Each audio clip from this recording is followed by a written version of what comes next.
Huh? No. Hello, everybody. We are live. It's morning, and I have my Life Happens 3U mug because Tony Robbins says that life should happen for you. It shouldn't happen to you. And I think that there's a fun middle ground we can find between 2 and 4, and that is 3. Life Happens 3U. Life Happens 3U. I finally finished that book. Which book? I finished it on the book I've been struggling with. The super Jordan boring Peterson's book? Yeah. It was so boring. So like, I know he has a lot of issues, but writing is one of them. Yeah. It was so boring. It was so overwritten. He over-explained every cliche imaginable by the end of it. And jeez, that sounds frustrating. The laws themselves weren't bad because they were all cliches. Right. Like that's it. It should have just been 12 blog posts. I imagine we'll review Tony's book about Money Master the Game tomorrow, even though I definitely will not have finished it. Neither did I. I got it's too 4 long, interviews dude. in. I'm reading it. I'm listening to it on walks with Chewy, and apparently Tony Robbins reads some of the chapters, but not all of them. He wanted to at least read the beginning chapters and the end chapters because he wanted everyone to start off their experience and end their experience with Tony. But I think the publisher didn't want him to read the whole book because his voice is so grating. That's what he implied. I mean, maybe he's smart enough to know he can't do everything, unlike Grant Cardone. Yeah, I will say, at first this morning, I was like, every week we always have a lot to criticize, but we usually have something positive to say about each person as well. And I'm like, I don't have a lot of positive things to say about Tony Robbins. I think he's just nuts. However, what I appreciate about him so far with this book is that he did bring in experts. That's a lot more than everyone else we've covered so far has done, who has just acted like they're the authority on everything. At least Tony has done extensive interviews with experts, which again, they're filtered through Tony's perspective. But are they really? Because I don't believe he wrote this book himself. I'm pretty sure it's ghostwritten. So to an extent, I trusted a little bit more. Yeah. Because they were basically, he just published interviews. Yeah. Which is honestly, I feel like a smart thing to do in his position. Very. Yeah. No, it was very smart. Like, I mean, the Ray Dalio interview. Well, first, I mean, the only thing that sort of he put his spin on was the build up to the interviews, where he tries to make it sound like these people are super exclusive. Like, I remember the build up to the Ray Dalio interview. He's like, listen, this is not someone you just approach and ask for advice. Is this the guy who he was like, this guy won't talk to you unless you have $5 billion? Probably. I think it's like, I think he says that about everyone in the book, but that's Tony's spin. When in reality, yes, these people won't talk to you you can't invest with them unless you have a lot of money. Right. You're not going to be their client if you're investing like $5, but I don't think that they would just ignore you on the street. Yeah, exactly. And or that they've never given an interview to a reporter in their life. They do talks. Like Ray Dalio published his own book like 4 or 5 years ago. Right, and Tony's like, guys, I'm in the introduction chapter, which first of all, Tony talks so much and says so little when he's the one talking. So we're in the introduction chapters right now, and even in those, he's just repeating over and over again how exclusive all these interviews are. He's like, guys, these people never do interviews. You can't talk to them unless you have $5 billion. But I got an interview with them because they respect me as Tony Robbins. And I'm like, Tony, fuck off. Come on, man. Yeah, and then you just Google their name and you see them featured in all these articles giving exclusive interviews to all these. It's definitely him playing into the whole mystique of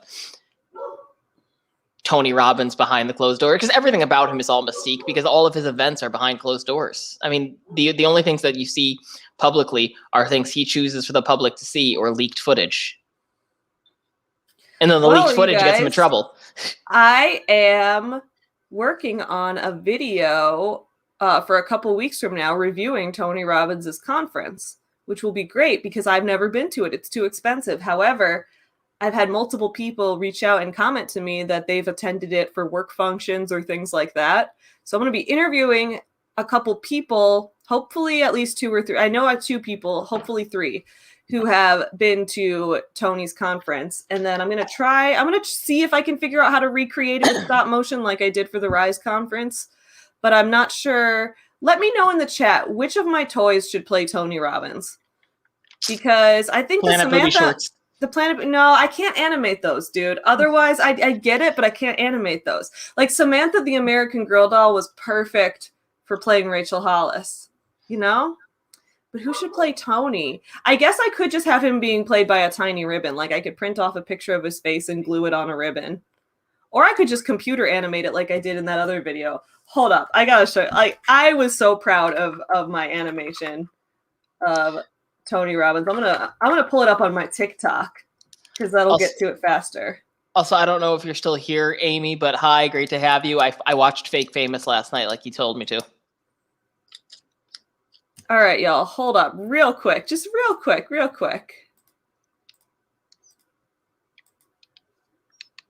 This is I might have this be my Tony Robbins conference animation. Boss babe while jumping in a bouncy house. Dude, I mean you're giving me ideas. I want him to say boss while jumping. So that's from me and Monica's recent video on Tony Robbins, and the context is that, right, if you switch around the vowels in Tony Robbins, you get tiny ribbons. You swap all the I's and the O's for each other. And we had him in a bouncy castle because, as we've discussed, Tony Robbins he's 61 years old, but he's only had 15 birthdays because he was born on leap year. So for his Sweet 16 in 2024, we're going to rent him a bouncy castle so that he can have the party of his life. You already know he's going to get a nice car in 4 years. Oh, yeah. Yeah, for his 16th birthday. He's going to, like, totally splurge on a nice car. Yeah. And guys, if this show is still going in 3 years from now, yeah, I think it will be, then we will make sure to celebrate Tony's Sweet 16 on the stream. Maybe Tony will come on the channel. Probably not. Maybe this will grow to that level. We'll record his happy Sweet 16 like as soon as we finish this, and then we'll just schedule it for 4 years from now. Yeah. Well, you emailed Grant Cardone to see if he'd come on our show. Has he replied to you? Oh, he sent you an automated message. Yeah, he invited me to the 10X conference. Of course he did. I messaged Jordan Belfort. Probably for the best he doesn't get back, because I might lose my cool with him because he ruined so many people's lives. Yeah. That's one area where I might accidentally let the moral outrage seep over. Because I hate the fact he's so I don't know anyone else who has ruined people's lives and were then rewarded by Leonardo DiCaprio playing them in a movie. I mean, I feel like that's like based on a true story anti-hero. They call them anti-hero movies, but they're really focused on the villain movies. How is it an anti-hero? What establishment was he going against? I mean, he wasn't like he was trying to tear down the financial sector. He was just like, he wasn't, the people who he was hurting were victims. It's not like he was a villain hurting other villains. To be fair, I haven't actually seen The Wolf of Wall Street. He was convincing people who don't have much money to buy really shitty stocks that he would get 50% commissions on. Yeah, he's a scammer, dude. I hate him too. But yeah, I think it's this whole trend of like, can we have I don't know. I feel like that's such a thing where like Hollywood will glorify the villain just because it would make an interesting story. And to an extent, I'm glad they can do that because, you know, back when they had like the motion picture something code, what was it, the MPCC, they had that. It was like your heroes have to be heroes and your villains have to be villains. And if there's any moral gray area, we will shut down this movie. That was like a law. And it was also like, if any of your characters are gay, they have to be a villain. Like that was a whole thing. Like, and it was very explicit about this. So that was in place for a while. So I'm glad that there's like, I feel like maybe now everyone's just going hard in the opposite direction of like, we can do whatever we want in the movies. Maybe, but I mean, I might take it a step further and just say, I think it's because if you're relatively attractive and you have a shit ton of money, that itself is just the story. Because I wouldn't even say it was an interesting story. Like, here's the story. He got really rich. He didn't respect people. He partied a lot. And then he went to prison. I mean, I guess I can see the appeal because that sounds, until the going to prison part, the rest of that sounds like a pretty good life. Just living life completely selfishly. Because, like, here's the thing. In The Godfather, like, who was he going against? He was going against other mobsters and corrupt politicians and law enforcement agencies who are usually the villains in movies. Mm-hmm. In Wolf of Wall Street, it's I want your money more than you. Random person who is saving for your retirement. See, that's partially why, I guess when we talk about Tony's book tomorrow, which neither of us will have finished, but I don't like that there's such a focus on investment. Because the book is not called How to Invest, right? The book is called Money. The book is called like 7 Simple Steps to Financial Freedom, which first of all, I bought because it was at a used bookstore and because I don't, like, I always cringe when I hear financial freedom. So I was like, there'll probably be some good stuff to criticize in here. However, like, I would have expected, I mean, maybe I'm not that far into the book because Tony is rambling about nothing for hours right now. But I'm like, this is just all going to be investment advice? Because I feel like there's a lot more to money than investment. And if all we're focusing on investment, that's just like the game is already rigged in investment, you know? How so? Well, I mean, we just saw what happened with like all the GameStop stuff, right? There's a lot of like conglomerate machines within the investment world that try to take control of the markets. Yeah, but that's also like that's risky investments, which would not be promoted in a book like the one like Money Master the Game. Okay, fair enough. I haven't gotten that far enough in the book yet to know what he's going to promote. Like the idea. Okay, so like options trading and my issue with that is options trading and short selling, shit like that. You have to be a relatively sophisticated investor with a decent amount of money in order to make those trades. Part of the issue with Robinhood was they didn't have the financial backing to cover all of these option calls. And people, like, the other thing that people don't seem to understand, I don't know if you saw this, but there were multiple suicides, at least one off the top of my head, of people who thought they lost all of their money from unsettled options trading and they just killed themselves, like kids who were just playing. Yeah. So that's terrible. So it's really fucked up. That's why it is for sophisticated investing. And the idea of shorting and naked option trading when you don't have the financial backing to cover your losses should not be given to people who don't have much money. Right. Well, I just feel like it's such a focus on investment. Like, to an extent, this all feels like gambling, and that's what I don't like about it. It's like yeah, well, that definitely was gambling, yes. But it's like investment in general feels like you're playing with fake money, even though it is real money. I don't know. I don't know how to explain this in concrete terms, so I might just not make sense on this, which is fine. But it makes me feel like I'm playing with fake money when in reality I'm playing with real money that's going to affect my real life, and that's why I find it scary, I guess. But also, I feel like it's just I feel like it's a system that treats money as an ambiguous idea, and maybe that's why it appeals to rich people so much, because they don't have to see money as a tangible necessity. I don't know.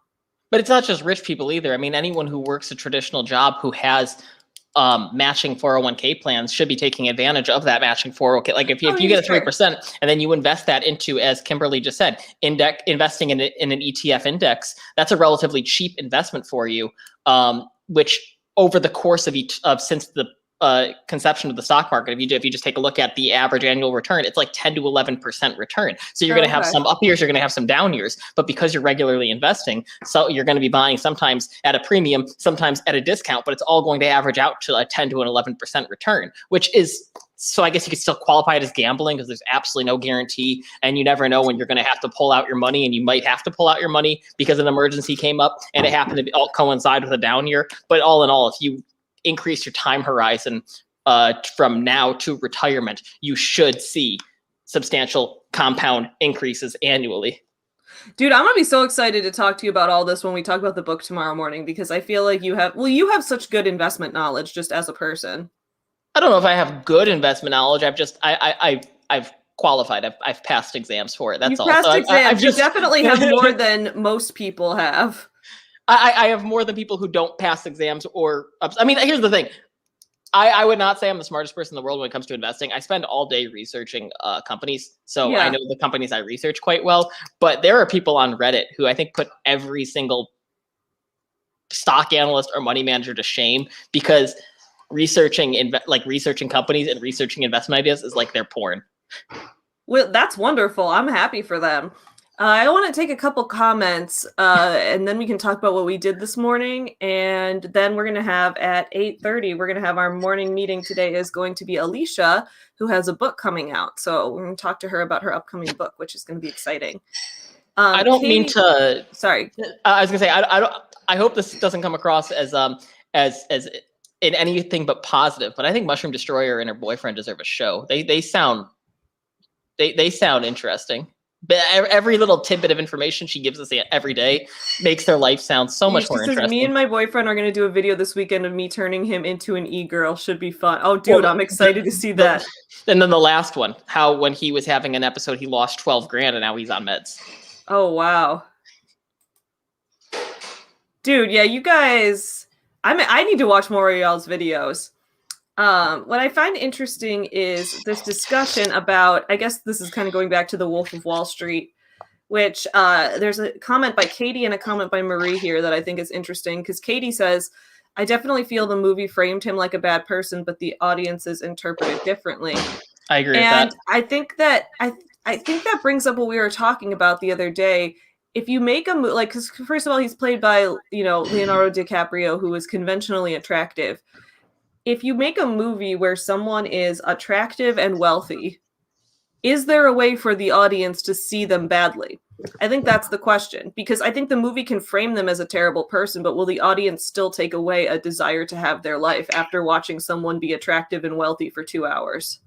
Not just movies. WWE, they tried to make The Rock a heel, but he was just too cool and too attractive. So everyone loved him, and they couldn't turn him heel.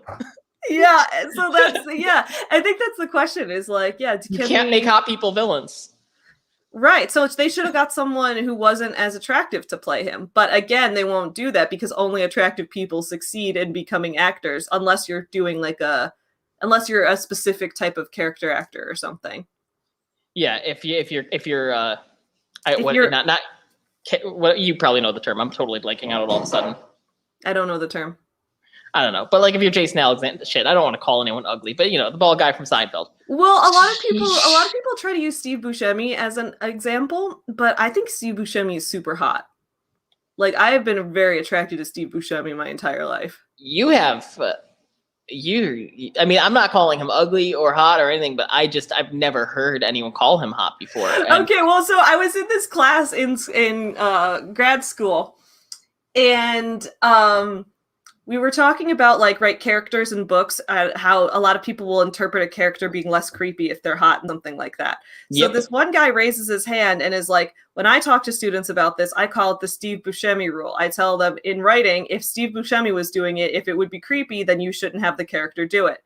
And then I raised my hand and I was like, okay, but did any of your students ever be like, but Steve Buscemi's hot though, because I think Steve Buscemi's hot.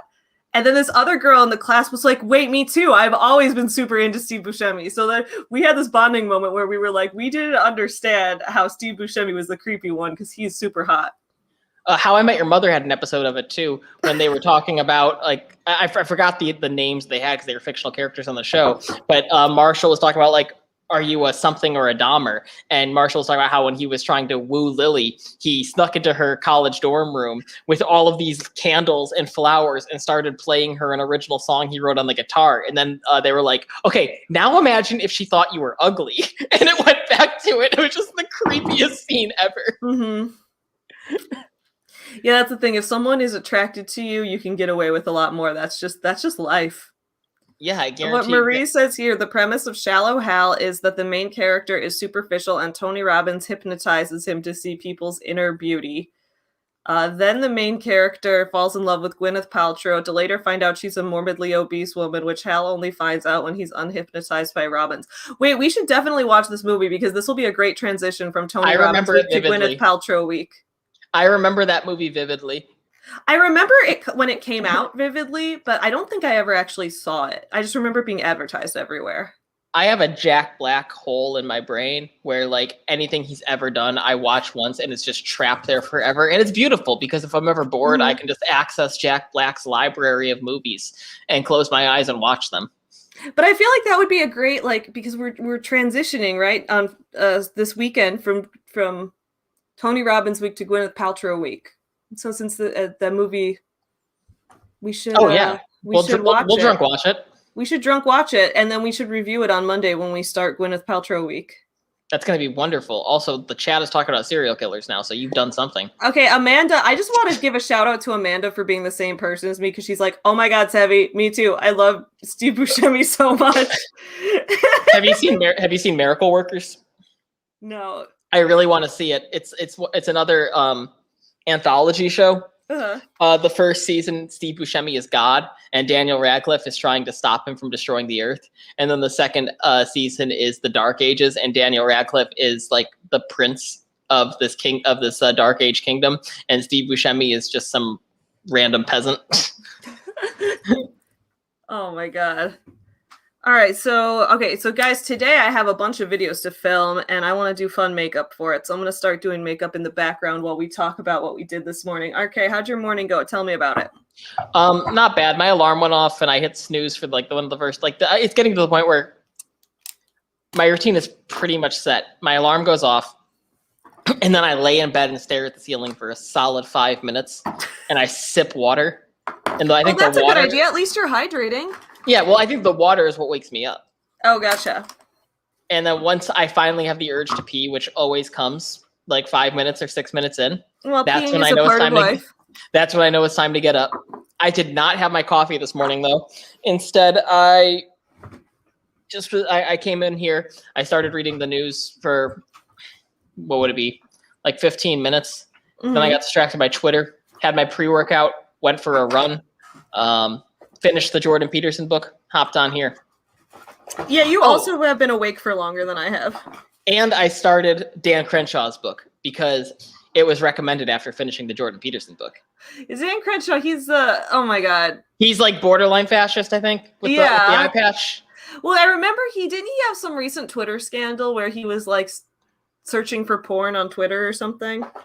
I don't know, but... I always think it's funny because a lot of times... Republican politicians, especially those who are like against porn or whatever, they will always end up having some kind of scandal where they are very like publicly looking at porn. Remember when Ted Cruz's official account retweeted porn? Yeah, that was so funny. But oh my God, guys, remember the Ted Cruz is the Zodiac killer meme? I loved that. That was a good time. Remember the Ted Cruz's dad murdered JFK? I don't remember that one, but that's amazing. Yeah, so I'm reading that now, and I'm just at the start of it, and I gotta say, I can see how they build such a strong base because essentially they, for one, even if they're not saying anything logical, they always have to come in with the tone of logic, the perception of logic and reason. And two, they base all of their opinions on the not fact that America is the greatest country in every category in the world. He's like, are we not the most prosperous country on the planet? It's like, define prosperous. I don't think that's true, yeah. Like, are you talking education? No. Are you talking healthcare? No. Are you talking average income? No. Like, in what way are we prosperous? Yes, we have the highest military spending budget. And I think we have one of the highest incarceration rates in the world. That one, and that's not. I think some people think that's something to be proud of. That's not something to be proud of. And one of the highest execution rates. So in that situation, we're prosperous as fuck. But in terms of what actually helps the average American on a day-to-day basis, not so much. I mean, so far the only thing he's said so far is you're gonna be more productive if you stand for something instead of against something. And I was like, okay, I can see you there, but I also see people who you disagree with saying the same thing, and you're just insinuating they don't. I mean, that's a principle that's probably true across the board. Yeah. If you want to read some shitty right-wing literature, you should. I got Dave Rubin's book too. I'm so excited. Dave Rubin, yeah, because it got destroyed by the critics. Dave Rubin is one of those people that I used to respect back in the day, and then I think grifter is the term. That's kind of what he became. He might have just always been one, and it just wasn't as open about it at first. But you should read, because I'm reading Ben Shapiro's The Ben Shapiro book I read back in high school, I'm reading that, and to do a video review on it, you should buddy read Ben Shapiro with me. I'll always buddy read Ben Shapiro with you. And I think Dave Rubin is a less successful Bill Maher. Because they both started in comedy too. And then they both realized I'm not funny enough to make it in comedy. Oh, that's interesting. Yeah, Dave Rubin, I used to think he used to do some interesting interviews. Like I remember, I think he did an interview with Blair White back in the day that was interesting. Where they talked about like trans issues. Oh, he hosted a debate between Blair White and Candace Owens that I watched on YouTube a while ago, where Candace Owens was being awful and telling Blair that she is not a real woman and stuff. I loved it when I listened to Blair White talk to Ben Shapiro once, and she was and oh yeah, Blair White's debate with Ben Shapiro was actually fantastic, because I feel like that's where, like, if you have two super right-wing people talking, I feel like the right-wing audience will be more likely to listen to the concept of this trans woman is valid. And she really won points when she was like, okay, but what about the concept of gender for utility? Are you going to go to a restaurant and say, I'm looking for this man who looks like a woman who's like has like, it is sort of describing, you're just going to say, I'm looking for this woman. Right. And then, well, I also like the point she was making, because Ben Shapiro is going on about like, you need to like, gender is a biological thing, whatever. And she was like, yeah, but what about like adoptive parents? Would you clarify every time that they're not this kid's biological parents in every context, even when you're not at the doctor and all of that? And he's like, oh, I guess not. So I feel like she did a good job of drawing comparisons for him. I feel like her content has gone really downhill lately, which I think a lot of people agree with, because she's been kind of lying for views and stuff like that. Because you have to get views she's above been all else. A huge bully, and it's been very upsetting. But I will say that I really did appreciate her debate with Ben Shapiro, which was a couple years ago now. Yes, everyone who's recommending ContraPoints, I am a ContraPoint stan all the way. She is one of the greatest people to ever grace the internet. And you went to college with them, like at the same time, or something like that. So she was. I was like a freshman undergrad while she was a PhD student, so I never met her. But like we have crossover in people we know, and I'm just like jealous because like she wasn't famous yet then, and also like I would never have had a crossover with the PhD department. But you could have been in the student union at the same time. Yeah, like we could have. Yeah, and well, it's like she lived in Chicago for a while. Yeah, what's a popular restaurant that's right off campus? I mean, there's a ton. But you could have gone to one of those at the same time. Could have, yeah, and not realized it. Jessica, who also went to the same college as us, says, yeah, we were probably all at the Norris Center together. Me and Jessica and ContraPoints and everyone else. Man, I should have gone to Northwestern. You should have, dude. We could have met even sooner. It would have been cool. Chicago seems cool. cool. I don't know. I'm trying to think, would you have liked me in college or not? Probably not. I mean, I was obnoxious, but I'm still obnoxious. But I think I was even more obnoxious then. Oh, I don't think I liked many people in college. Oh, that's interesting. I liked everybody in college. But I also hated everybody. But I've always been a constant existence of extreme emotions. Yeah, I mean, I've always been a very dramatic person, so like, I would kind of love and hate everybody, because in my mind, that's better than ignoring everybody, you know? I'm, as everyone knows, I'm vegetarian. Mm-hmm. I hate being the obnoxious guy who says my diet, but it's relevant to the story. And I lived in an apartment with 3 conservative Jews. They weren't Orthodox, conservative Jews. And they had to live a strictly kosher diet. Now, as a vegetarian, my diet is mostly kosher anyway. Yeah. But they asked me to respect not using their meat dishes with their dairy. Like when I was cooking eggs or something, I always had to use the dairy dishes because I was using eggs and cheese, which is fine. They did not respect any of my dishes. They would cook in my wok with meat constantly. They would take my food out of the fridge constantly, so I had to use my mini fridge in order to keep all of my food stored. And I realized living with Jews fucking sucks. Guys, RK can say that because he's Jewish, just so everyone knows. Oh yeah, I'm Jewish. Which is why we ended up living together. Anyone here doesn't know, because The worst thing is when people get canceled for saying something about their own group of people. Like, that's so annoying. You know what I mean? I don't know. I'm not touching that with a 10-foot pole. I also think it's difficult to get canceled over saying things about Jews. People don't care about us. I disagree. I think a lot of people, especially now, are really like. I think people, especially recently, have been waking up to how big of a deal anti-Semitism is, especially like in the media. Only when they can use it to support their cause. That's true. What was your thoughts on remember when Nick Cannon went on that huge like anti-Semitic rant on that podcast? I didn't fucking care. I've heard worse. Okay. I didn't fucking care. That's fair. Okay. Well, just because so he got called I used to respect Nick Cannon. I used to think he was cool back in the day, and then I was like, cool. Look at how successful he's been being a complete clown. Like, I have nothing but respect for. I mean, first off, Drumline's fantastic.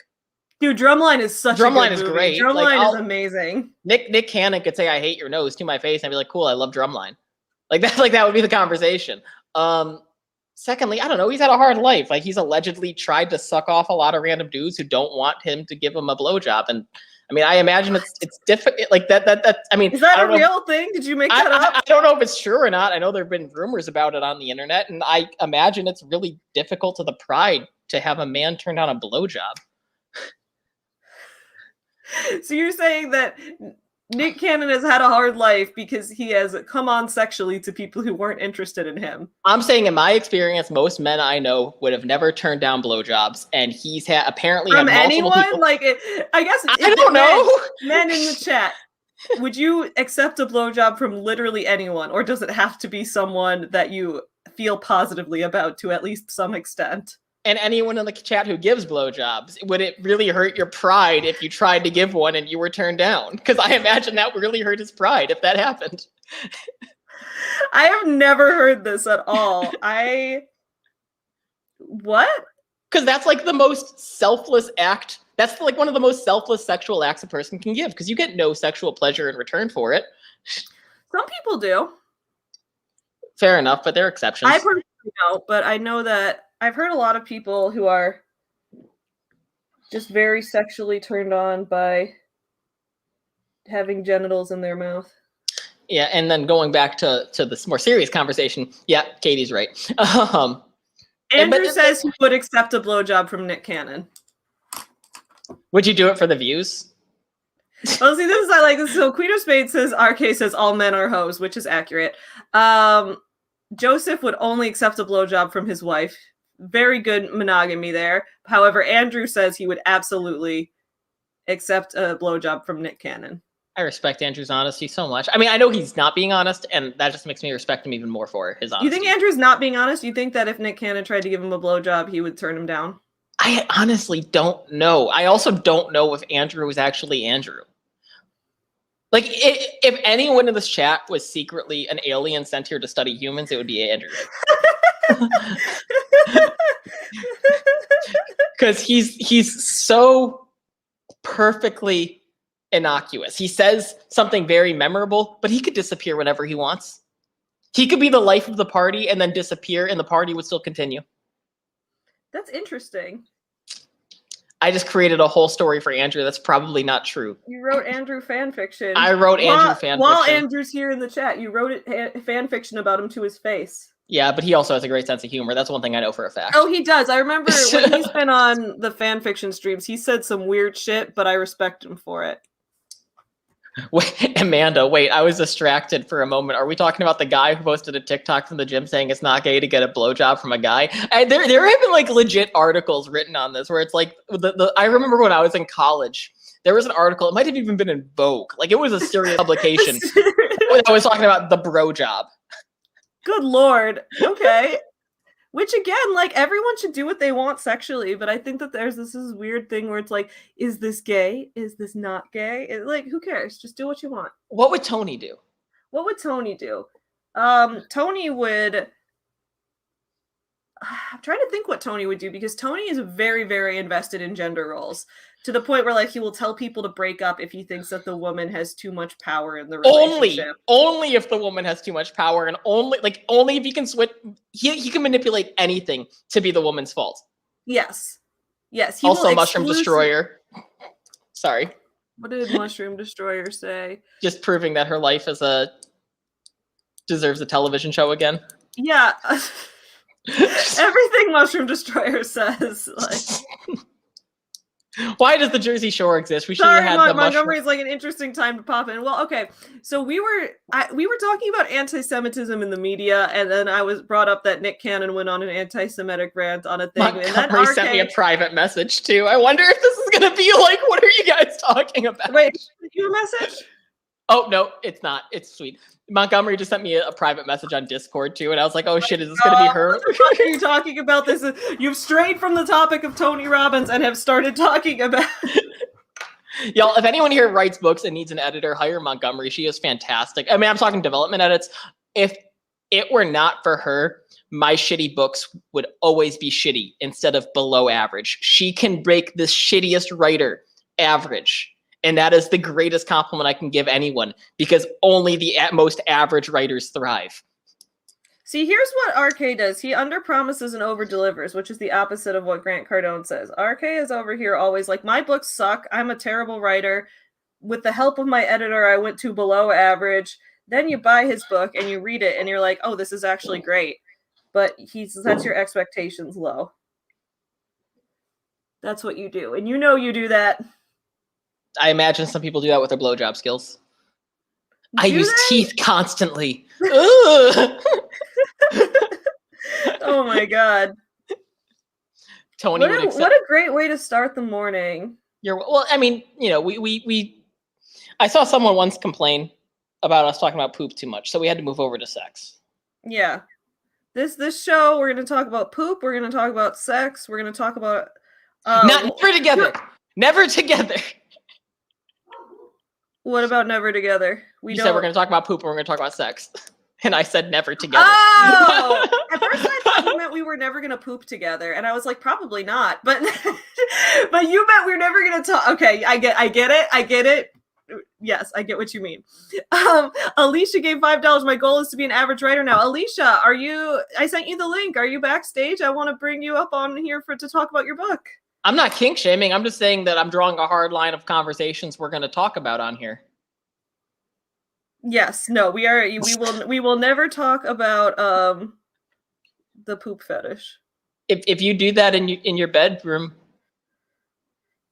if you enjoy pooping on your bed, I don't even know what to say after that. No, I'm not shaming it, but I have no words to say after that. Exactly. No, exactly. You do you. Have a good time. I won't ruin your fun, but it's not a topic for the podcast. Definitely makes me wonder when people say like about a presentation, you know, when they say don't shit the bed. Oh, hey, Alicia's here. What's up, Alicia? Hello. Can you hear me? Hello. Yes. Oh, shit. I was not ready for this. Okay, let me get my journal. Sorry to transition you in the middle of our poop and sex talk, but never together. Yes. Hire Montgomery. How are you doing?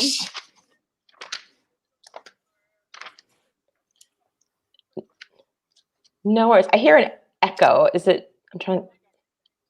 You sound fine to me. Can you hear us okay? Yeah, now I hear you guys fine. There was like a weird delay, and I was How are you doing this morning? Yeah, interesting timing. Sorry about that. We got way off topic, but that happens sometimes, guys. This show, you never know what's going to happen. Kimberly, that's what we're going for. Her comment Good. was guys during work is having local radio morning show on in the background. Oh, I'm trying to see if I could fix the echo that I hear.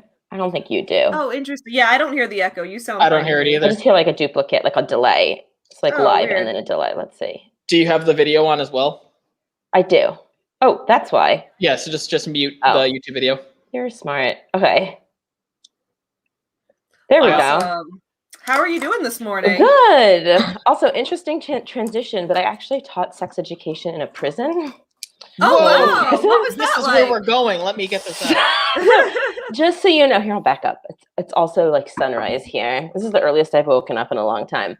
I'm on the Pacific Standard Time. Whoa, so yeah, it's like not even 7 a.m. for you yet. That's I woke up at 5:45. It's 6:40 now, right now. Damn. I taught sex education in a women's correctional facility in Michigan. So, yeah, so I got lots of questions. So I guess nothing feels out of line or like off uncomfortable, to say the least.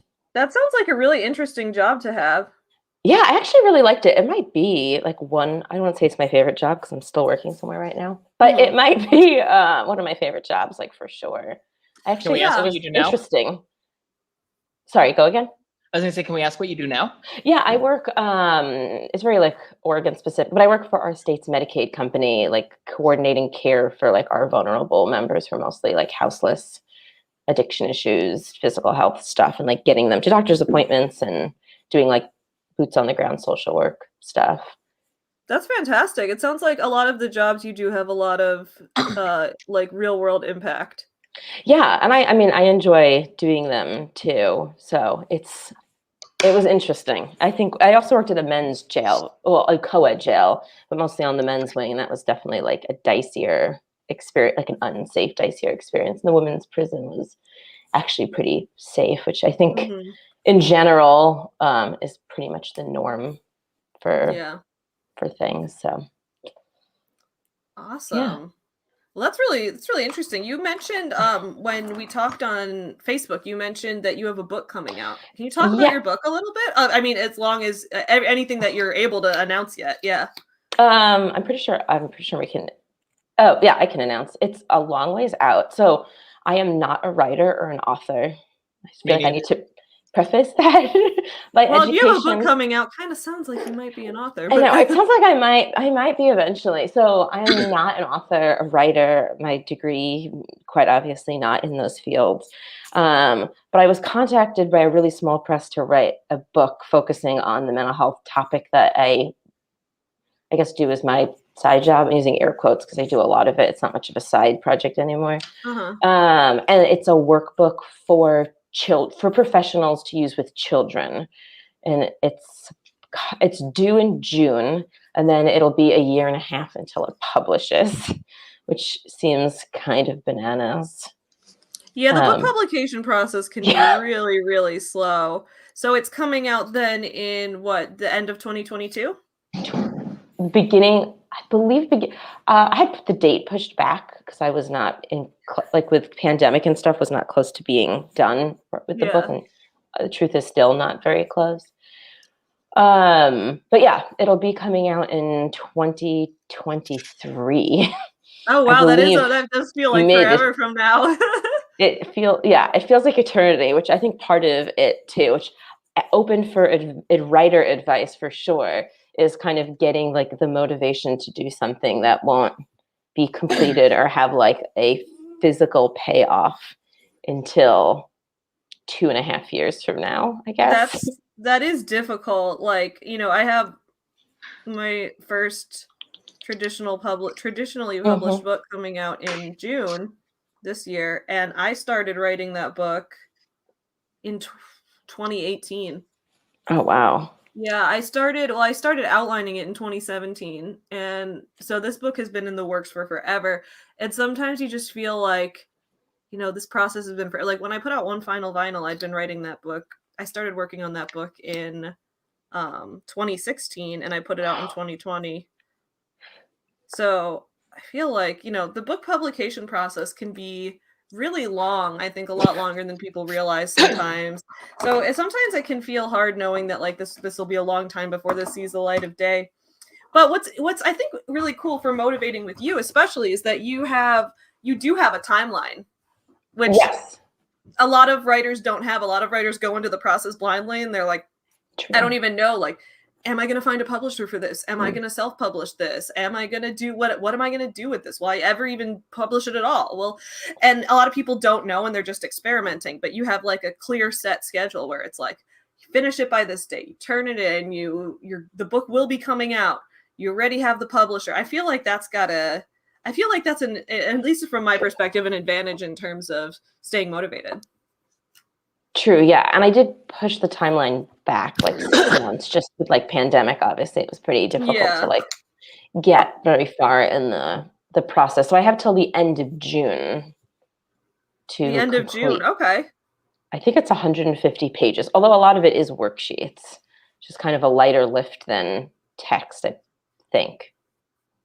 Yeah, I just finished the first draft of the workbook to go along with my business book, and it's only like 6,000 words, which is like a tenth of the words of the business book itself, but it's like It's a 40 workbook. pages. So it's like, yeah, it's a lot fewer words because the worksheets have like all the boxes and stuff usually. Yeah. And it's for kids, so I guess it's a little bit lighter. So you said that this was a birth out of a side project or side work has sort of dominated the work you do. Do you has the excuse me, Yeah, no worries. dusty apartment is the work that you do mostly with children as well? No. No? Oh wow, so you're really crossing over there. Yeah. So I'm I only work with adults. Yeah, I luckily I don't know if I can handle working with children, and I have my own, and I feel like that's enough interaction with kids. Some days too much since they don't have a school to go to right now. Oh geez, that can be a lot. So yeah, I like legit like ran. My kids are with an adult, I promise, but I like legit like ran here while my partner is still sleeping, and we'll like run back to the office, and they'll probably be like waking up as I go back. So they won't even know that I was like secretly gone. Yeah, so I just work with, so I teach DBT, dialectical behavioral therapy. It's like coping skills essentially, and I only work with adults. And I've been doing that for like 8 years. But I have, and they are aware, the publisher is well aware that I do not have kid experience. Mm-hmm. So it's very much a stretch in like making sure the language is appropriate without just feeling like I'm dumbing it down. And yeah, I see Sacco pointed out, which is why it's a book for adults who work with kids. So yeah, the book is for like therapists, social workers to work, school counselors to work with children more so than, a kid isn't going to like, and it's for, so the other piece is it's for young kids. It's for like elementary and early junior high school ages, which hasn't been done before with DBT.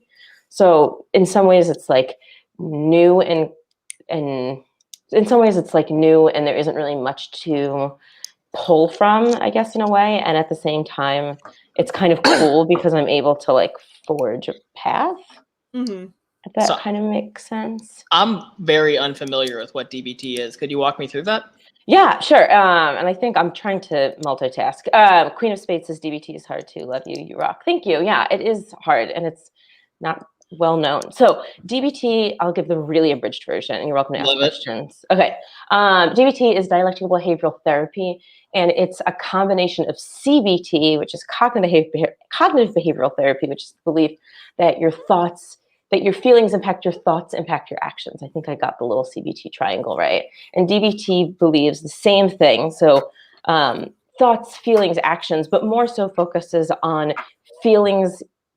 If you can change your feelings, you can change your action, and includes Zen Buddhism. So there's a huge mindfulness piece to it, focused mostly on like doing one thing at a time. And then this CBT, feelings, impact, actions, which in actions then impact feelings, kind of loop. And it's like coping skills. Like there's like worksheets and acronyms and sometimes even like physical tasks you can do for like 20 minutes that will trick your brain into being like, oh, I'm not super miserable right now. I'm less miserable right now.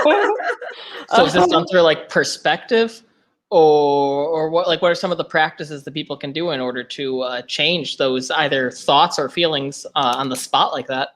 Yeah. So some of it's like, as an example, like some of it is like concepts, and then some of it's worksheets. Like, where are you in your brain right now? I'll throw one out there, like wise mind. Like, where are you in your brain right now? Are you in emotional mind?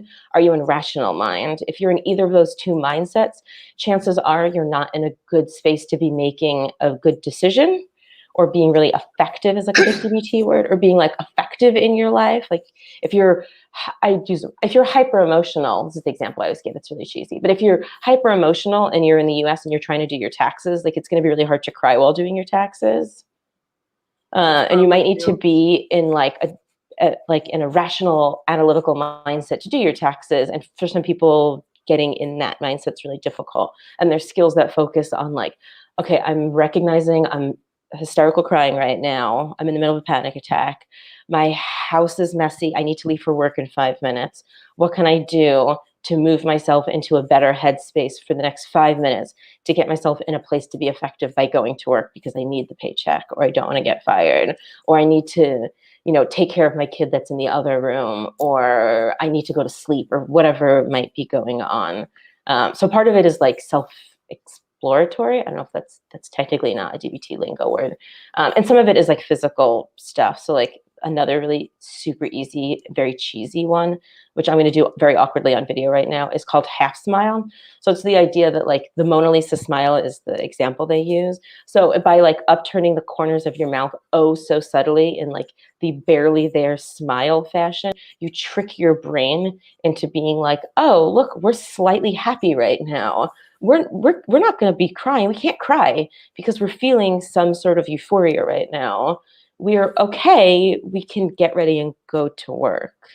We can eat a meal that maybe we haven't eaten for a variety of reasons in the last 2 days. We can get up and make the bed because we're feeling okay right now. We're not sad. We're not temporarily not sad. We're not feeling the weight of the world on our shoulders. And it's like 20 to 60 seconds of doing this. And it's also evidence-based. I feel like I want to throw that out there because it does sound really kind of wooey.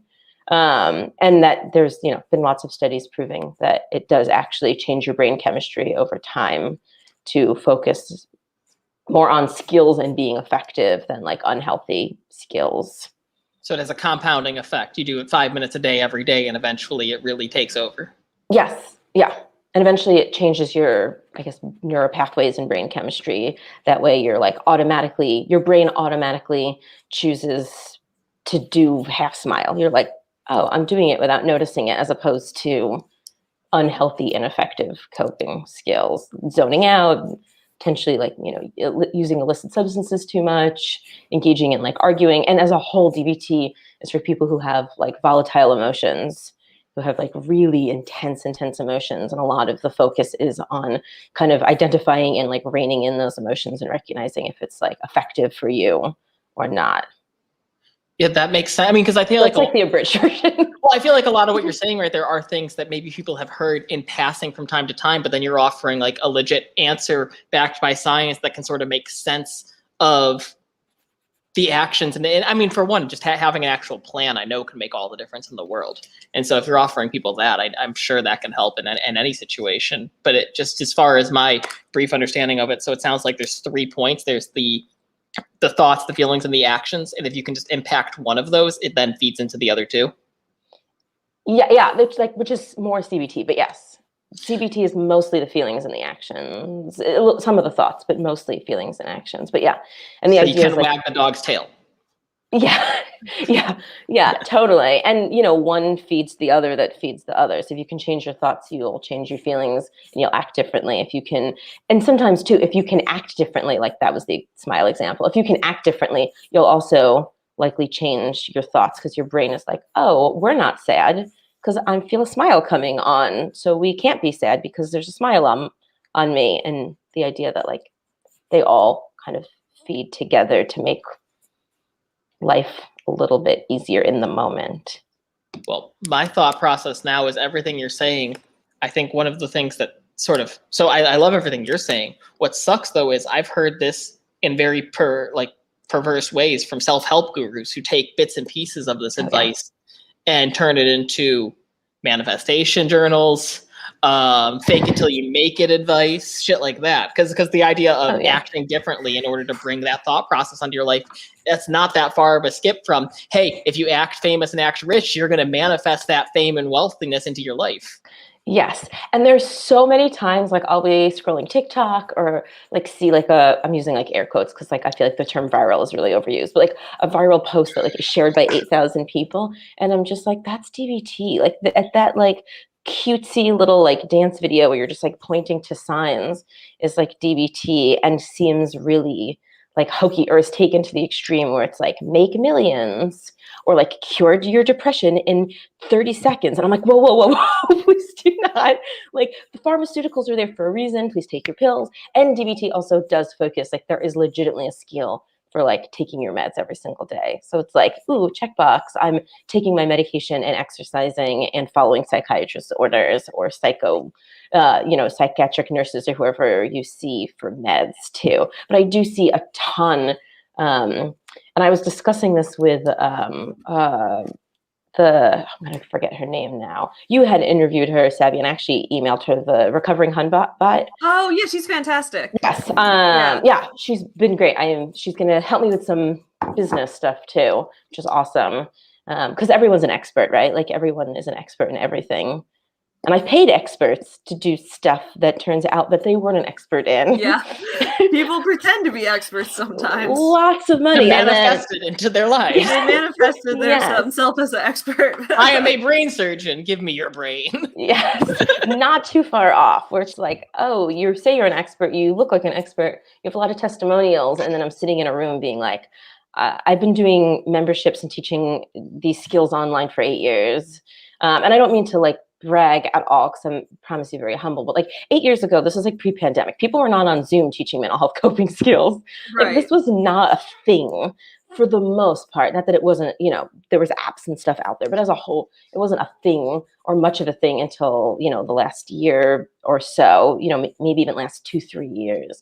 So like, there's definitely been times where I'm sitting in a room and I'm just like, I'm paying this person $200+ an hour. And I'm like, I kind of know this. Like I've actually been doing this longer than the person who I just paid to tell me what to do. But yeah, I think there's definitely, and I was discussing this with her too, like a ton of guru types who are not in any way mental health experts at all, including Tony Robbins, who I love that you call tiny ribbons. Like it took me way too long. And I think you probably explained it 6 times and it was still like, what the hell I'm missing the joke. What is the joke here?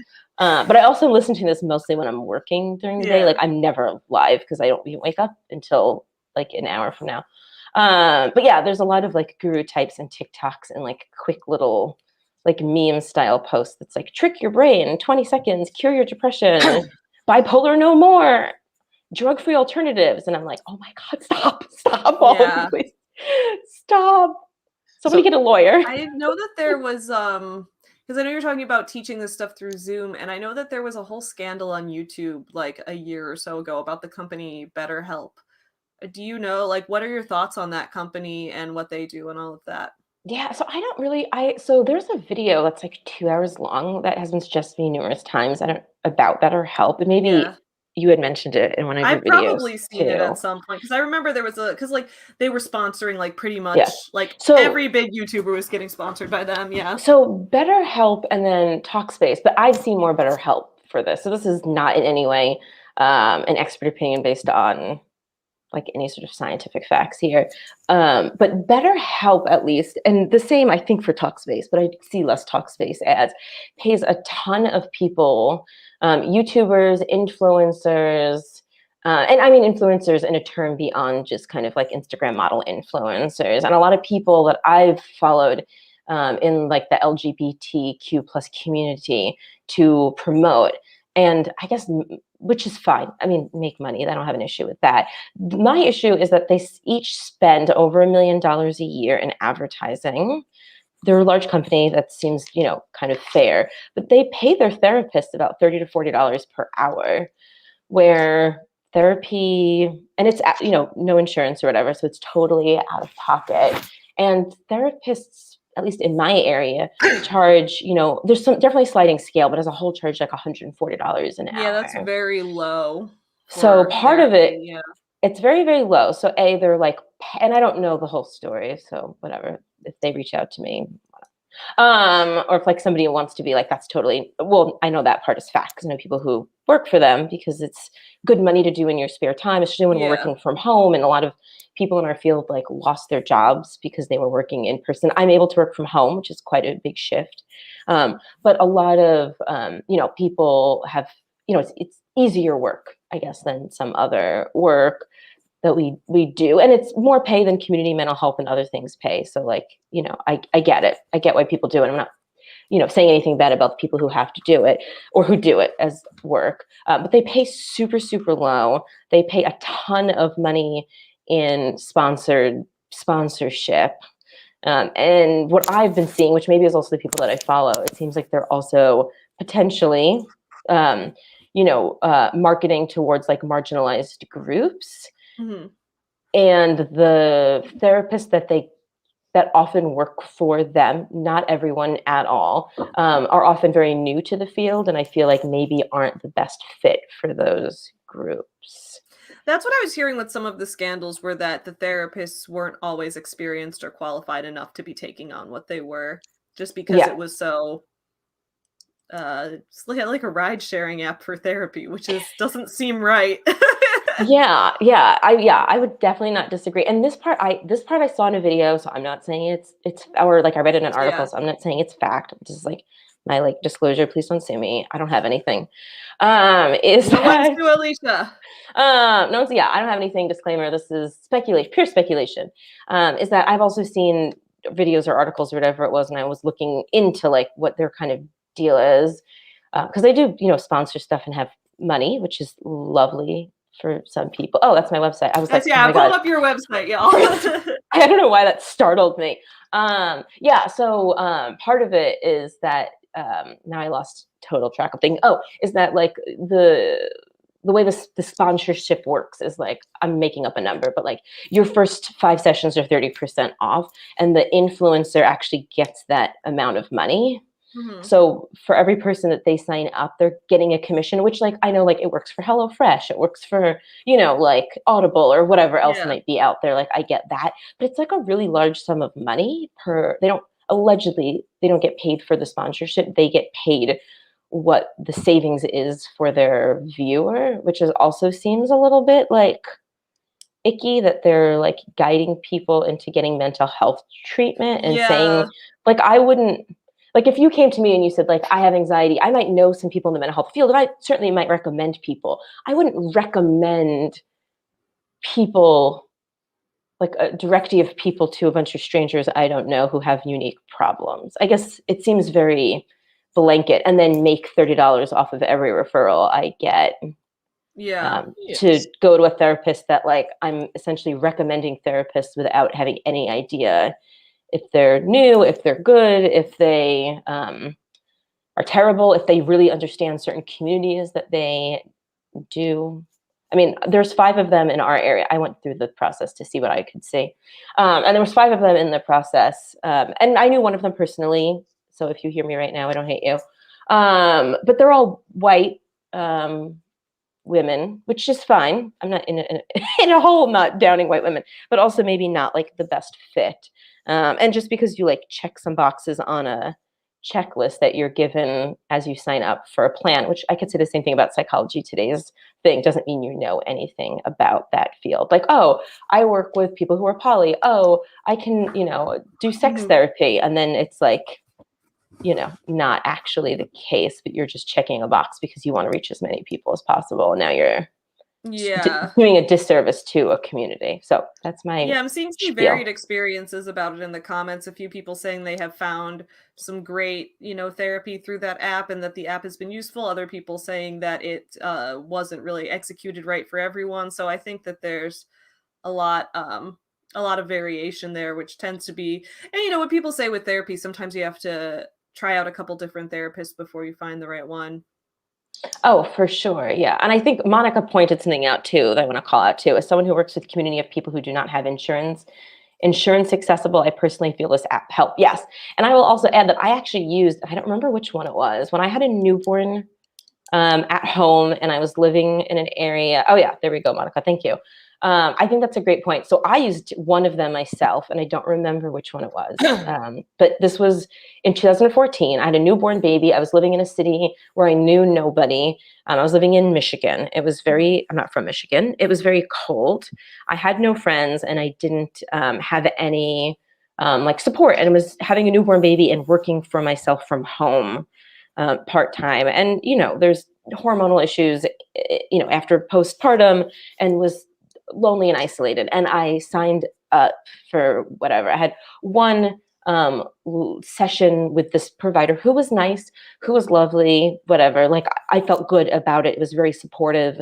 And I felt supported as a new mom, and stated that my problem wasn't postpartum depression, but that I was living in a crappy area and I should move, which looking back on it was knew somebody who knew me for 50 minutes just told me Yeah. to make like a major life decision, and also told me I didn't have like kind of diagnosed me I guess didn't diagnose me with, you know, PPA or PPD, which looking back on it was truthful, but maybe not their place to do so. And was it that right at the time? Oh, it was the right answer. I moved back to Portland, Oregon, like 6 months later. Like, without a doubt, that was like what I, you know, ended up doing and the right move. But and I had no options. Like there was a Christian counseling center in the small city I was in that I didn't feel comfortable going to.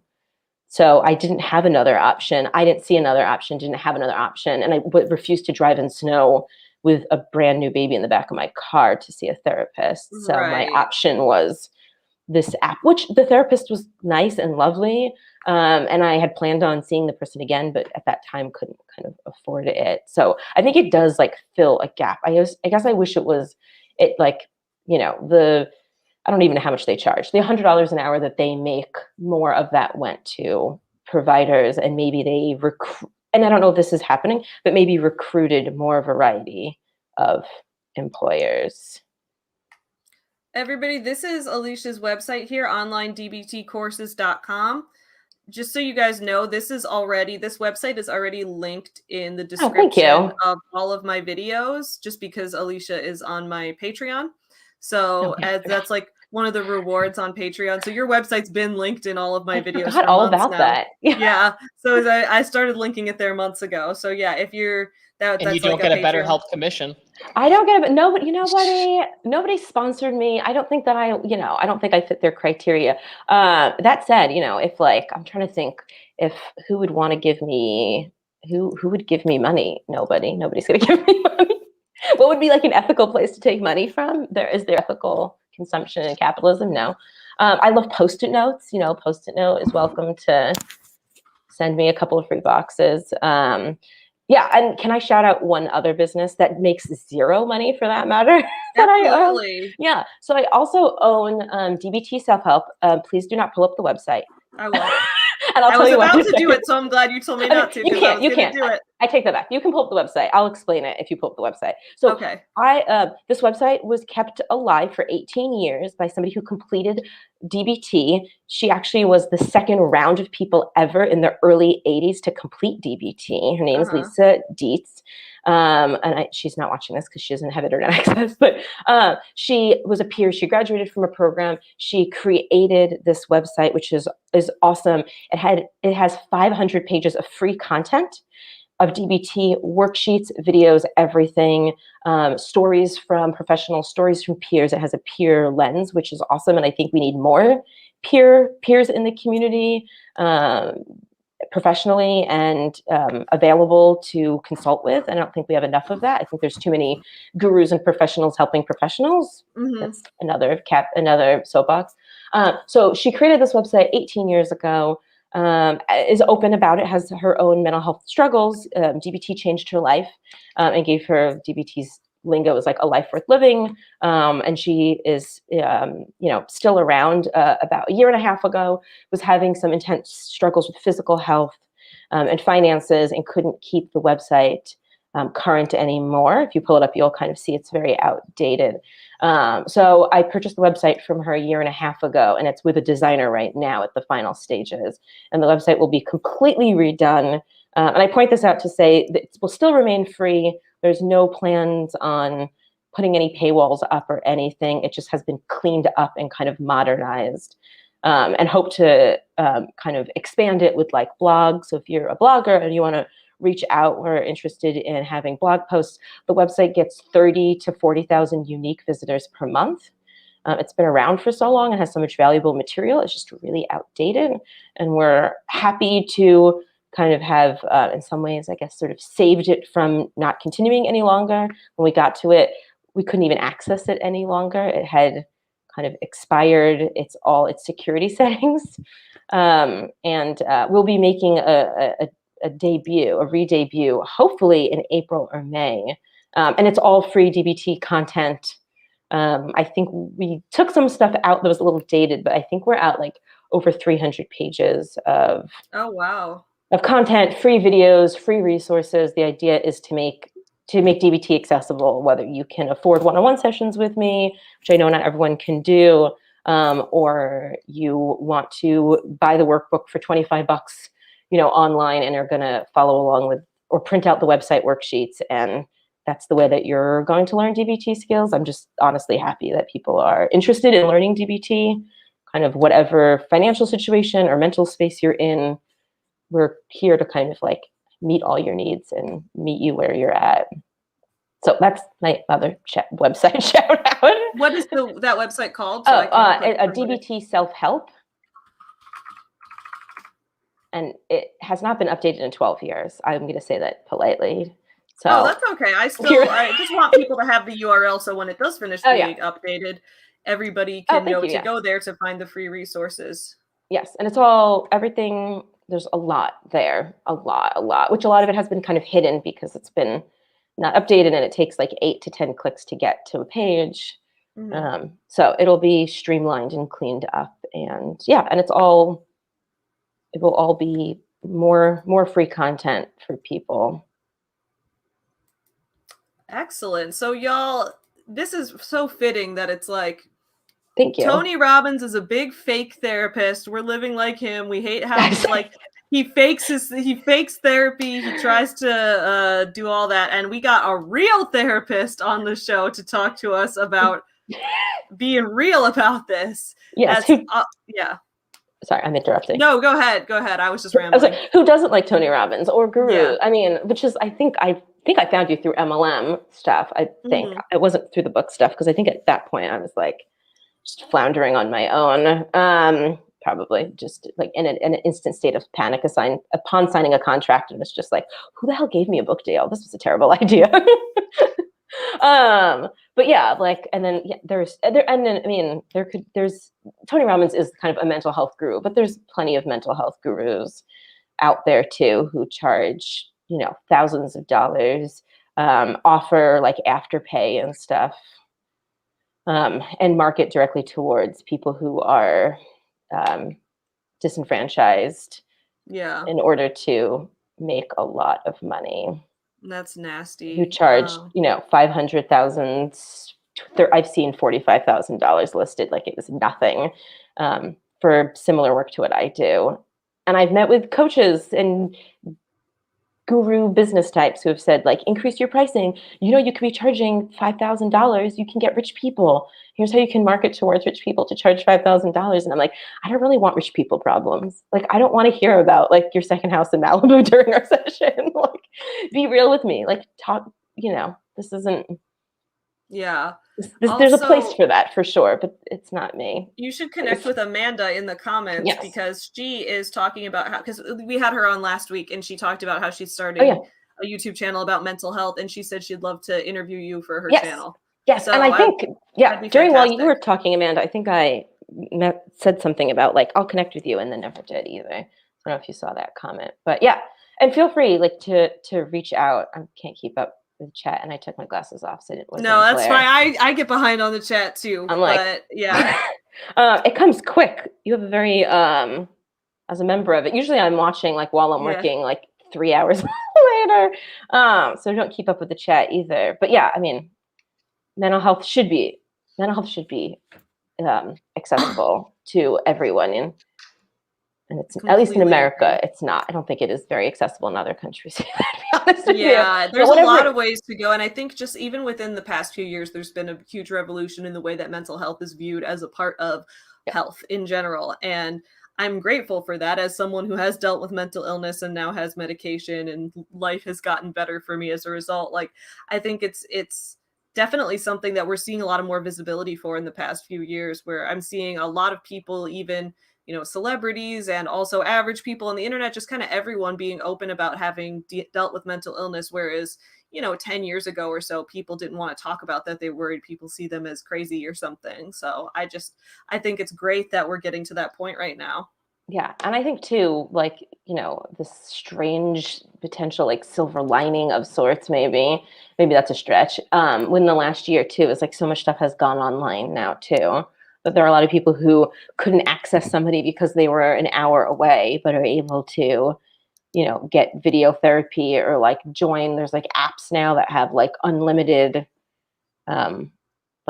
courses for like a fairly low flat fee where you can hear therapists talk about skills or to normalize depression or whatever mental health issue, motivation, really like anything at all, ADHD. And there are lots of like apps and stuff too that are out there that like flourished and exploded because of people who are home more and people's mental health isn't doing so well. And now everything is on a phone or a computer. So if you have social anxiety or you're you haven't left your house in 2 years, you can still access mental health treatment, where before it was like, you're agoraphobic, maybe you can get a phone appointment. Maybe the therapist will refuse to do it because they don't do that style of work.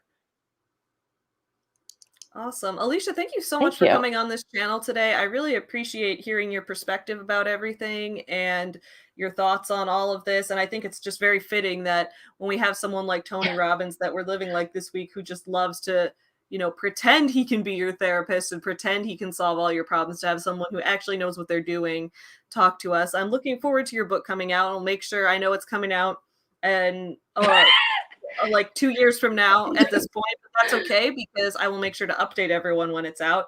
And everyone, don't forget to check out Alicia's website, which I linked in the chat. And it's also linked in the Patreon supporter section of every one of my regular videos. So if you forget the link, it's there too.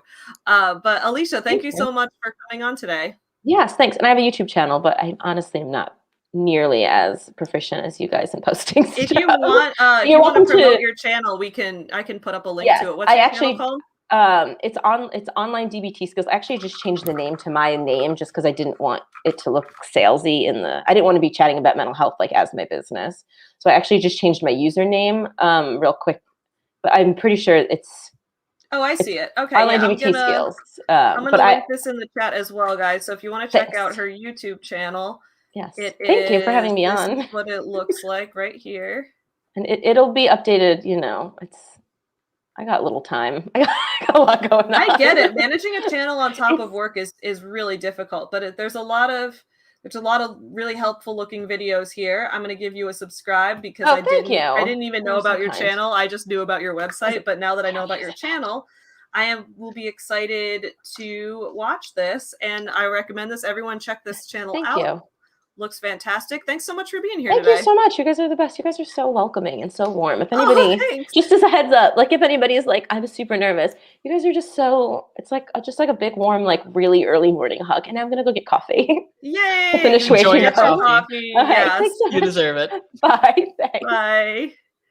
Bye. So we've got also from, since next week we're doing Gwyneth Paltrow, Kat Benson has mentioned that she wants to come on the channel because if you guys don't know, Kat Benson is a licensed dietitian who provides actual nutrition coaching. So this is fun. Maybe this will be a theme we get into, where whenever we talk about a specific guru who like fakes being an expert in something, at least once that week we'll bring on a real expert in that thing, like we just did with Alicia and like we can do next week with Kat.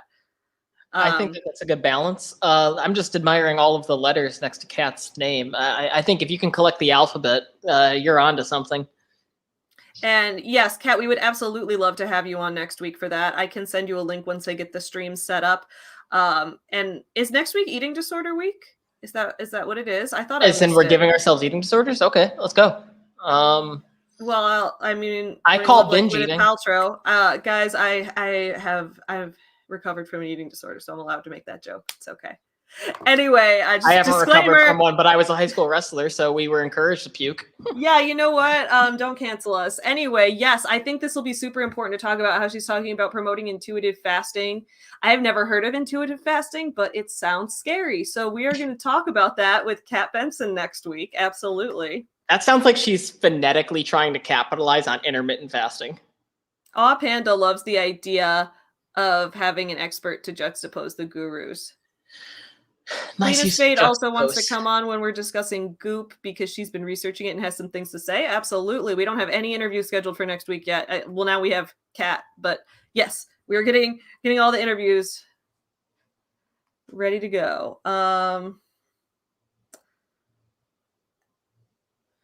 Basically, yes. Mushroom Destroyer legit struggles with binge eating. It sucks. Yeah, that's what I've heard. One of my best friends overcame binge eating disorder, and I've heard how difficult it can be when you're in the worst parts of it. So yeah, and that'll be an interesting thing to talk about, especially because Kat Benson has a fantastic approach to Not eating spinach. not eating spinach. She has a fantastic approach to nutrition advice where she doesn't.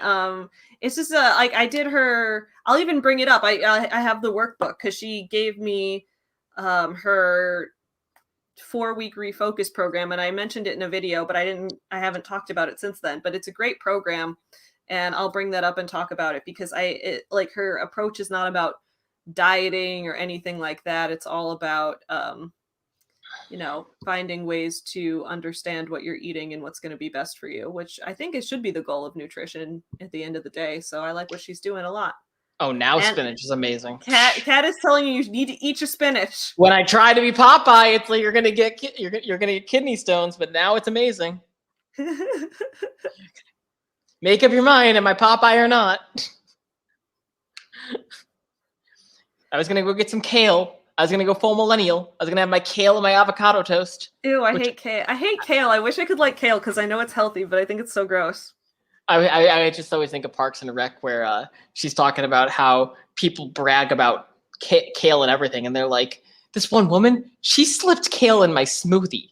My smoothie, guys. Is this where Rachel Hollis actually put kale in her smoothie? I'm pretty sure. I mean, I've done it before. I don't really taste it in my smoothie, so that's why. Great. Oh my God, we need legal. I'm stressing Kat out. My bad. I just, I wanted to be Popeye. I wanted to have the giant biceps from one can of spinach. I mean, who doesn't? Who doesn't want to be Popeye? Except for Olive Oil. She wants to be with him. Kale chips are so good. I agree. Kale chips are delicious. I've been also doing those Parmesan. I've just been making Parmesan crisps a lot too because I have so much Parmesan cheese and I don't like buying chips. So I just make my own Parmesan crisps. I've heard it's a genetic thing, right? Where if certain green vegetables taste really disgusting to you, so I don't know is kale one of those because I definitely have something with broccoli where like if I eat broccoli, it's like so disgusting I want to gag. Like I cannot swallow it. When I was a kid, my mom thought I was just like being annoying about it, but as an adult, I still cannot eat it. The smell of it grosses me out. The taste of it makes me want to die. But is kale one of those things? Because when I eat kale, it tastes like intensely bad. It doesn't taste like, a lot of people say it tastes like nothing. I'm like, no, it tastes like really disgusting, aggressively. I think both can be true. You could have something, but also kale could just taste bizarre to you. Like I don't know. I know kale has a pretty bitter taste when I've tried eating it raw, but when I add it in a smoothie, I don't taste it. Oh, okay. Maybe I need to add it to a smoothie. But maybe that smoothie will make you puke and you'll just ruin all the fruit you added to it. But I thought you didn't mind that green smoothie that you had for Rachel Hollis week. I didn't. That was yeah, I guess that's true. That was mostly powder. The powder didn't taste like that much. It just smelled like grass really strong. I'm not massaging my kale.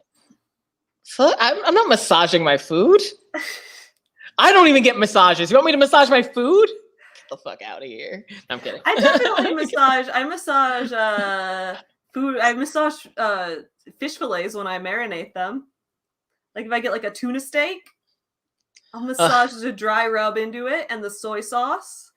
You meat eaters trying to assuage your guilt. Don't worry, dead fish. I'm massaging you. Okay, wait, actually, so no, I was a vegetarian for a long time, and I started eating meat again because I was worried about some things with my health, and I actually do experience really bad guilt about it. Eat fish. I'm kidding. I really want to get back to a point where I don't eat meat anymore because I feel every time I do, I feel really like emotionally bad about it. No, I don't feel it. You should just become a hunter. Then you can justify it by just being like, you know what? At least because like that's the thing. I've been vegetarian for 10 years. I support hunting. I think if you want to go get your food, go out there and hunt. Is like those farming systems that are doing like that are totally inhumane. Yeah, I think that's because like to an extent, everyone, the world is full of predators and prey and all of that. And you should not be able to fly from New York City to Los Angeles to Hawaii to China, order a double Whopper with cheese, and get the exact same sandwich in the exact same proportions. that is creepy, and I don't like it. Yeah, I think there's a huge problem with, and that's the thing is like there have been times where I'm like, should I stop eating meat again because I hate the idea that I'm paying into this industry? And then I'm like, well, are there ways to like pay for more ethically sourced meat? Because I don't like the idea of supporting the big farm corporations. I don't know what to call them, but the big farm system where they just kind of have like a factory going of nonstop Murder. production, murder. Yeah. Yeah, I don't like it at all. Yeah, I mean, I don't judge people for eating meat. I just hate the fact that, I mean, that is a problem. For one, it's like geographic locations, they have specialty dishes for a reason because they're what are natural to that area. But now we've just completely, I mean, you want to talk about the globalist conspiracy of us bringing us all together. Why don't y'all talk about the fast food chains that can provide you with the exact same meal? I mean, that's probably the most uniform thing we have is our food consumption. I once ate at a Burger King in China and it was weird. Yeah, I had a kid when we were in Israel, my sophomore year of college, who refused to eat local dishes. He made it his goal to eat at McDonald's whenever possible. And he just joked about it the whole time. It's I like, can see the appeal because one of my friends runs an Instagram where she tries to visit every different McDonald's she can go to and take pictures of it and put it on Instagram. Because McDonald's has some variation, dude. McDonald's has some culture. it was horrible for her health and great for the views. It was a huge mistake. It also It was a huge mistake and great for the views. Oh my god, I have so many quotes I need to get. It's a huge mistake and also great for views. I mean, that's probably the one that I'll get matching with you. Oh, you think? Will you actually? I might get that, and like Kasha can be in the views. Like I can't get Kasha's name. I can spell views with Kasha's name. I don't know how that's gonna turn out. Me neither. But I will trust your judgment. I will be getting both of these tattoos genuinely. But I'll be getting them both. I mean, I'm gonna obviously get Kasha on my chest. Well, yes, obviously. Obviously, on my heart, in a heart shape. Yeah, as you should. I'm glad to know you love my grandma that you've never Love met. her so much. Yeah. For real, guys, I have so many plans for after I get COVID vaccinated to get matching tattoos with friends. Because I'm at the point now where I'm like, the world is on fire. The world, like, everything's terrible. Like, get it? Like, regretting a matching tattoo with a friend is the least of my worries at this point, you know? It's a great worry to have. Yeah, it's God, like my life sucks. I have a matching tattoo with someone. At this point, it's like if for some reason in 20 years I'm like, this friend betrayed me, but I have a matching tattoo, it's like that's really not the worst thing that could happen. I mean, I'm excited to betray you. Like in a way, you know, I'm excited You're to become excited a to self-helper. betray me? Yeah, like because I think we'll be great enemies. We will. We will. Like, I mean, I'm clearly going to go the Tony Robbins route because I'm 6'7", and I mean, I'm not, but I think I can manifest it if I try really hard. You can manifest being 6'7", absolutely. I've manifested it before. Yeah. And I can do it again. So, like, I think when I become Tony Robbins, like, we'll have a great rivalry. That's a good idea. Yeah. I'm excited. Yeah. It'll be from all the spinach I eat. Also, guys, we think we're gonna when we write a book about we're gonna write a book about this experience of living like all these gurus, and we're gonna call it the 6S rule. So we are doing the 6S because I'm glad we're actually talking about this now. Are we doing the 6S book? Is it a real book or a joke book? I think it's gotta have a little bit of both. I think it's gotta be primarily humorous, but with a little bit of truth beneath the jokes to tell a larger truth. You know what I'm saying? Yeah, and it'll be a 3-part book: the Stay Safe, the Stay Sane, and the Stay Sexy. And obviously we can include Jordan Peterson in the Stay Sane because nothing will make you more insane than him. Tony Robbins will figure out where he goes. He could be Stay Sane or Stay Sexy. Grant Cardone is definitely Stay Sane. I think Rachel Hollis is Stay Safe. Yep. And then we can include some girl wash your brain sections in there. Is Girl Wash Your Brain a section or is it a book? And will we get sued? Should we do multiple separate books that have parody titles? You can't get sued for a title. Titles are not copyrighted. Oh yeah, tell that to Cockygate. Well, dude, that's why Cockygate wasn't successful, because titles are not copyrighted. Your mom's There's not multiple copyrighted. books with the same title out there. Yeah, so I think we should we could just write multiple books about this. The 6S rule, I think, is going to be very And then when we very get called out, successful. and then when we get called out for capitalizing on this, Yeah. you'll throw me under the bus and I'll become the supervillain guru. And it'll actually be your betrayal that sent me that way. And we'll still have matching tattoos. Neither of us can betray each other until after we have matching tattoos, because that's a way better origin. We have to regret it. Exactly. Yeah, exactly. We can't betray each other until we do something that we will regret after the betrayal. Oh, like absolutely. Right now, if one of us betrayed the other right now, it's like, oh man, I can't believe they betrayed me. We made a podcast together and we almost got to 20 episodes. Right. Like, that's not, I mean, to be fair though, we have been like close friends / collaborators on everything for the past like couple years. Yeah, I mean, I've definitely spoken to you on the toilet before, and if you knew that at the time, you would hate it and never see me the same way. I don't think I've ever spoken to you on the toilet. But it's okay. I don't mind that you've spoken to me on the toilet. As long as I never announce it. And you can't Actually, hear it. I feel like we're close enough friends now that I could get over it. Thank you. Are you going to the toilet now? I thought you turned off your camera because you were going to go talk on the toilet. No, that was a joke, though. I do think I actually have to get running. All right, y'all. So we're going to wrap up this stream for today. We will see you tomorrow. Same time, same place. We will be wrapping up Tony Robbins Week. We will be discussing his investment advice.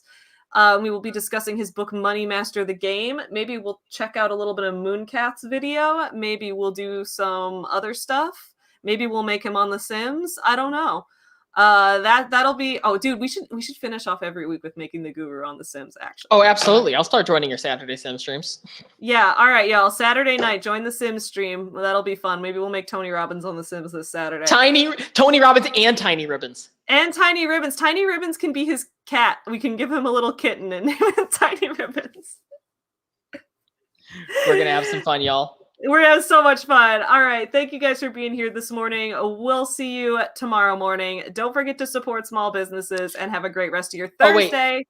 This is called Your Morning Guru.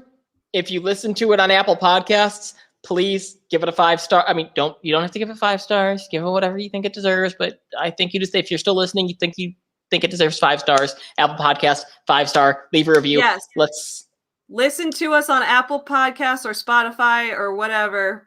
I still need to record the ad so that we can have get some money. Ad revenue from that, because we get ad revenue from this, but not from that. And I'm gonna make us some merch. Success. I think merch will be. I think I'm gonna have a collection of things that have to do with numbers, because I have Life Happens 3U, and then we're gonna have Horny for Capitalism, and then we will have the 6S rule. Anyway, that's my thoughts on that. Thanks y'all for being here. Bye, friends.